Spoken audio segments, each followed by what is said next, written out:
Roller coasters come in all shapes and sizes, and if you ever met anyone who says that they're all the same, it probably means that they haven't been on any. For an enthusiast like myself, my goal is to get on every roller coaster that I come across, especially the ones that boast unique features.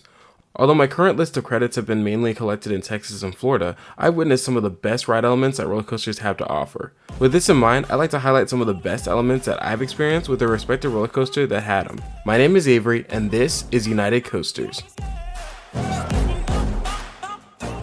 Starting in no particular order, we have the Immelman. This ride element is commonly present after the first drop of a B&M dive coaster and can be found on a wide list of rides ranging from Daredevil Dive, made by Gerstlauer at Six Flags Over Georgia, to Velocicoaster, made by Intamin at Universal Islands of Adventure. Coined from Max Immelmann, a German ace fighter pilot, the Immelmann is an inversion that starts just like a standard loop, but instead of completing the inversion, it twists out going the opposite way of entry at the top. Because of the speed, the initial rise of the element creates a negative g-force that you can feel in your legs, and once you reach the top, the 180-degree twist out gives out a strong lateral force on your entire body. I've ridden multiple roller coasters that contain an Immelmann, but for me, no coaster does it better than SheiKra at Busch Gardens, Tampa. SheiKra sports a massive 140-foot tall Immelmann, and you take that going 70 miles per hour. The icing on the cake for me, and what sets it higher than the other coasters that have it, is the head chopper moment with the mid-course brake run at the top of the twist out. That just brings a new sense of excitement to an already thrilling element. Up next, we have the vertical chain lift hill. This element isn't as thrilling as it is bizarre to look at.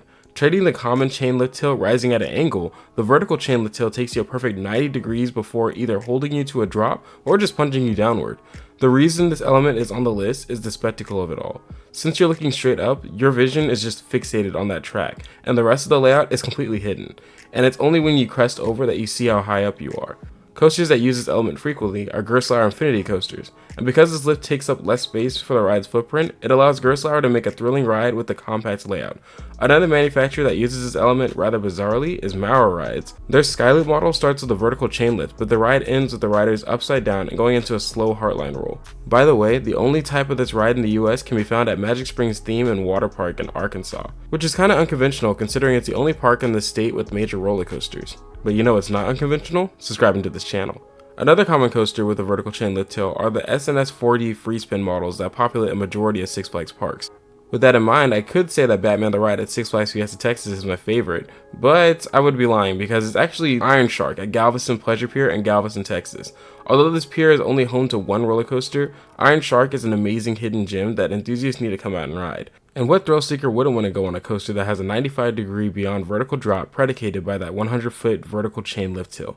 The element we're talking about next is the Zero G roll. Imagine coming out of any inversion or any type of element exerting positive G's on your body, only to then experience a brief moment of true weightlessness. That's what a Zero G roll accomplishes, as you only feel lateral forces on your body when the ride twists to make that roll. This element is commonly found on B&M roller coasters, especially the Batman clones that are yet another common coaster at Six Flags parks. In terms of B&M's better coasters that use this element, the Zero G roll can be experienced on Banshee at Kings Island, Alpengeist at Busch Gardens Williamsburg, and Kraken at SeaWorld Orlando, just to name a few. Another manufacturer that uses the Zero G roll is RMC on their hybrid coasters. These are some of the best roller coasters out there, with Zadra at Energylandia, the new for 2023 Airy Force 1 at Fun Spot Atlanta, and of course, Steel Vengeance at Cedar Point. The coaster that did the Zero G roll the best, in my personal experience, is an RMC, Iron Rattler at Six Flags Fiesta Texas.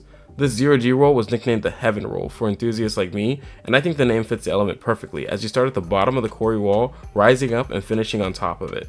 It's a great element, especially when the ride is running on a hot day, and it's just visually stunning to look at. Moving on, we have the element of airtime. Commonly found on rides that don't have inversions, conventional airtime comes in two different forms that range on the extremes of each other. So I'm going to split this into two parts. For ejector, I'll talk about the traditional airtime hill, and for floaters, I'll talk about bunny hills. Floater airtime is when trains undergo a gradual descent at high speeds, making the rider experience a nearly constant negative g-force. You can find this on Morgan coasters like Superman El Ultimo Escapo at Six Flags Mexico, and the PTC wooden roller coaster Voyage at Holiday World. This sensation feels like you're floating out of your seat the entire time, going over hills and dips. The other side of the airtime spectrum is ejector airtime. This is that feeling you get when rides fling you upward with violent negative g-forces.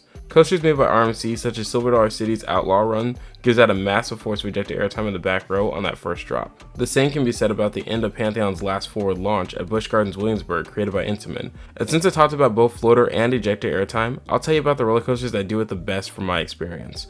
For floater airtime, I have to say that I love the Morgan Mega Coaster Still Ill's floater airtime on the bunny hills at the end of the ride.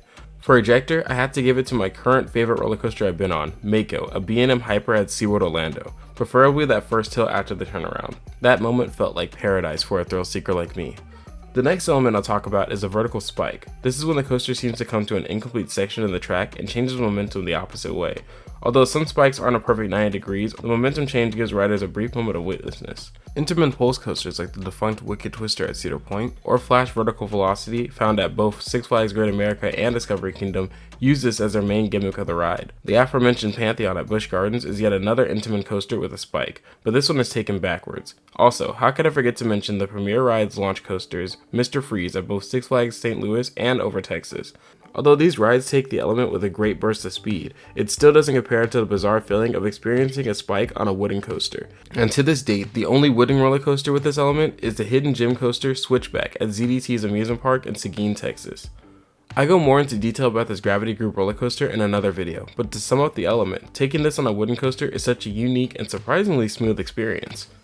The last element we'll talk about is an exclusive element found only on one model of roller coasters, that being the B&M Flying Coasters, and the element being the iconic pretzel loop. The pretzel loop starts riders high off the ground and drives riders down head first onto their backs.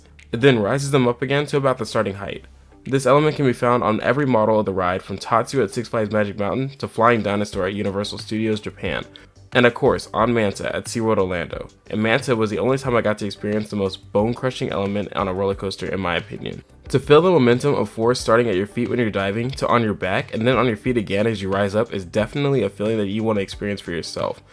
I strongly recommend that you experience a flying coaster to fully appreciate what I'm talking about, because just talking about it does not give this element justice. And if you've been on any of these rides or just want to have a conversation about the greatest moments you've experienced on roller coasters, be sure to leave a comment below. I've experienced more ways that roller coasters thrill riders, from awesome looking interlocking corkscrews to gray out inducing helixes. But I'll save those and more for part 2.